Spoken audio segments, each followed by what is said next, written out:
Hello and welcome to the Rank and Report football show from New York to Kidderminster, England. I am your host, as I always am, Adam Booker, and I'm joined, as I always am, by Mr. Charlie Gordon. How you doing, Charlie? Pretty good. I'm back in the homeland. Well remembered with the name. I'm here in deepest, darkest Kidderminster. And I'm happy to be back for Christmas. We're going to be talking about some Leverkusen today, which is an odd one, but well, it's not an odd one. It's just one of the more obscure teams, but I'm excited to get into it. Really. Yeah, absolutely. Yeah, I'm glad to be back too. We're kind of on a new little structure thing here with spreading out our content over some more shorter videos. I think it's going good so far. I'm enjoying it. Get to talk about some more hipster things because we've got more time now. So, well, why don't we start right there then with Leverkusen? Sitting second in the Bundesliga right now. I don't think this is one of the teams that either of us had on our minds when it came to who could be the challenger for that Bayern Munich juggernaut. But right now they're sitting just 2 points out of first place after a crushing defeat to Bayern, where Lewandowski scored a 94th minute winner at the death to snatch all 3 points in that game on Sunday, or maybe Saturday. I can't remember at this point. But, if they had gotten a point in that game like they maybe should have, they would have still been top of the Bundesliga. So how did we get to this point? How did we get to such a dark horse kind of coming out of nowhere and maybe stamping themselves as the second best team in Germany? Yeah, they are. They really are a dark horse, and they took it to Bayern. They really did take it to them. They went toe to toe with them for a lot of the game, but a couple of silly mistakes became their undoing in the end, and they lost that game 2-1, like you said, in kind of heartbreaking fashion. But with Leverkusen, traditionally, last season at least, in the Bundesliga is kind of like this. You got Bayern, and then you got the best of the rest, which is probably Leipzig and Dortmund, and then the best of the ones after that, normally Leverkusen or someone like Mönchengladbach or someone like that.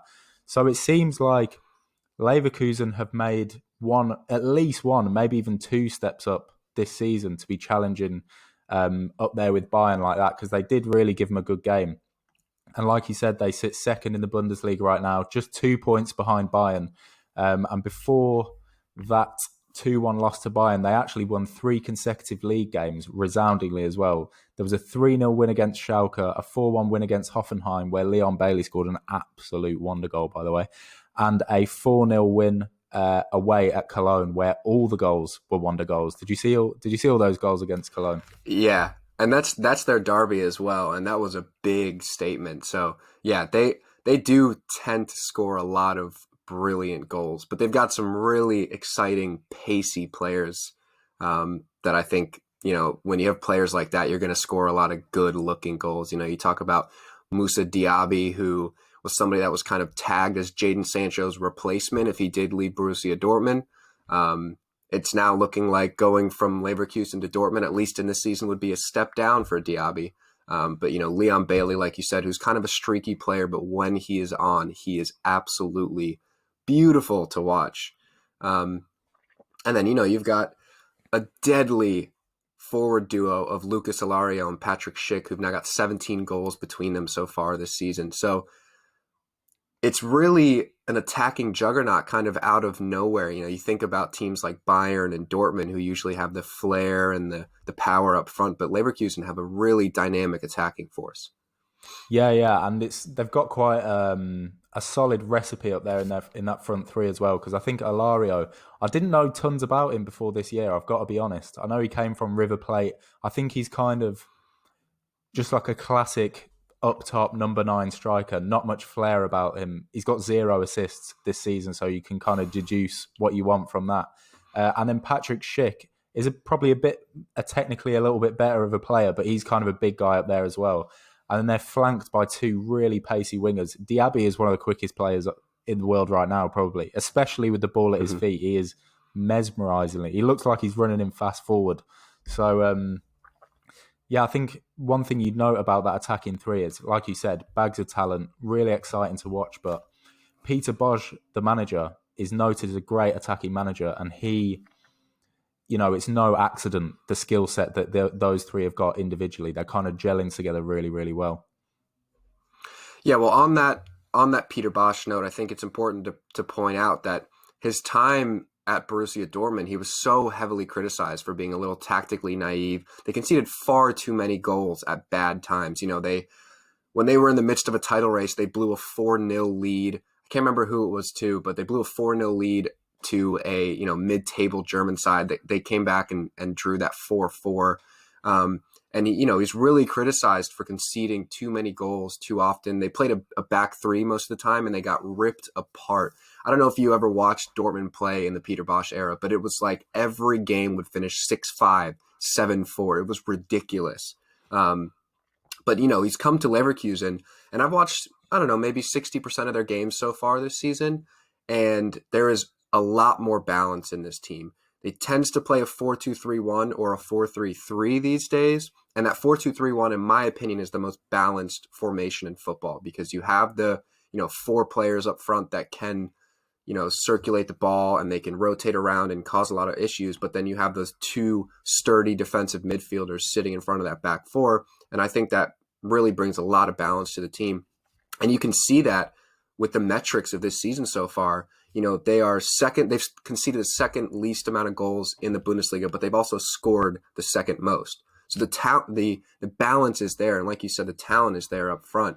And then you combine that with a mixture of youth and experience throughout this team. I want to just look at the midfield real quick.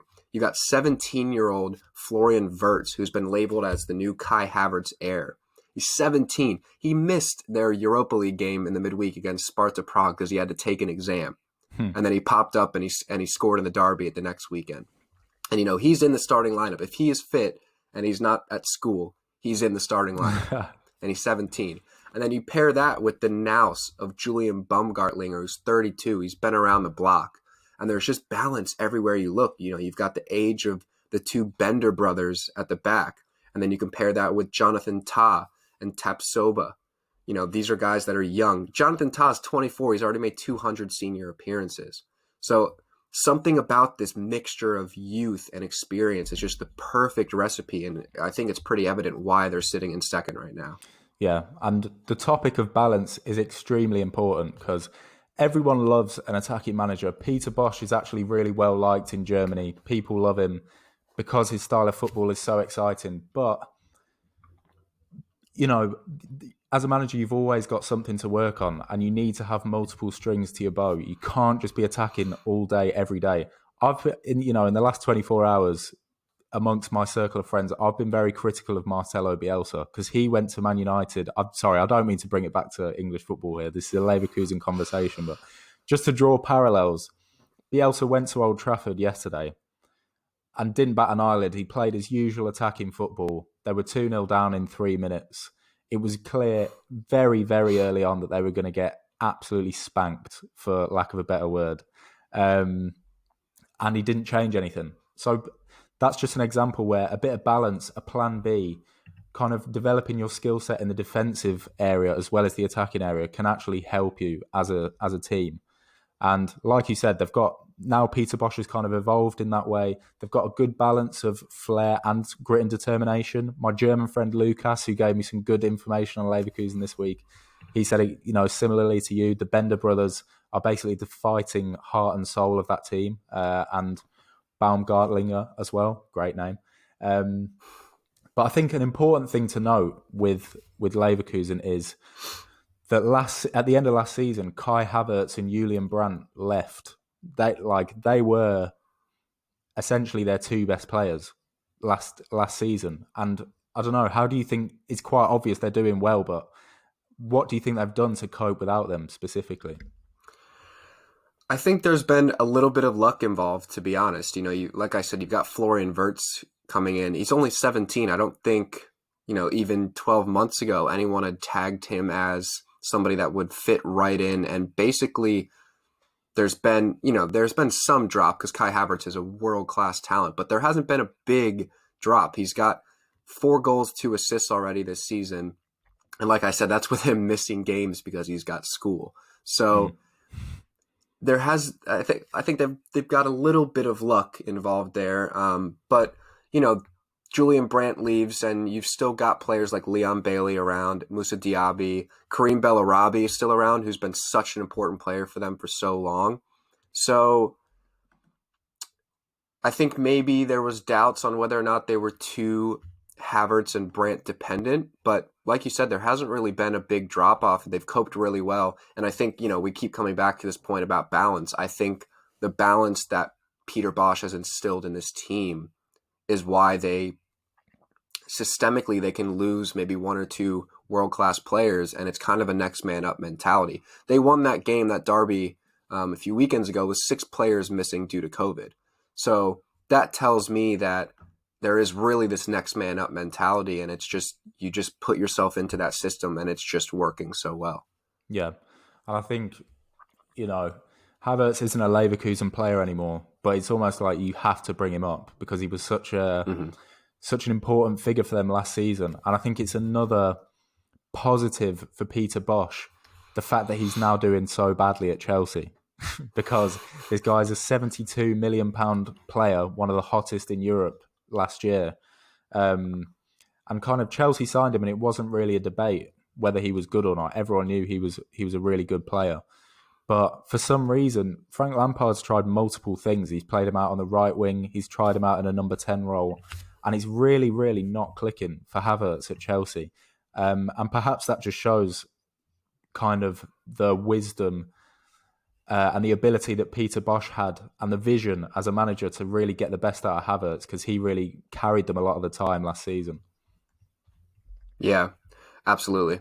All right. Well, we've been going about 12, 13 minutes now. And like I said, we got this little restructure. We're doing these short videos for you guys. So we're going to wrap it up there with one last big question for you, Charlie.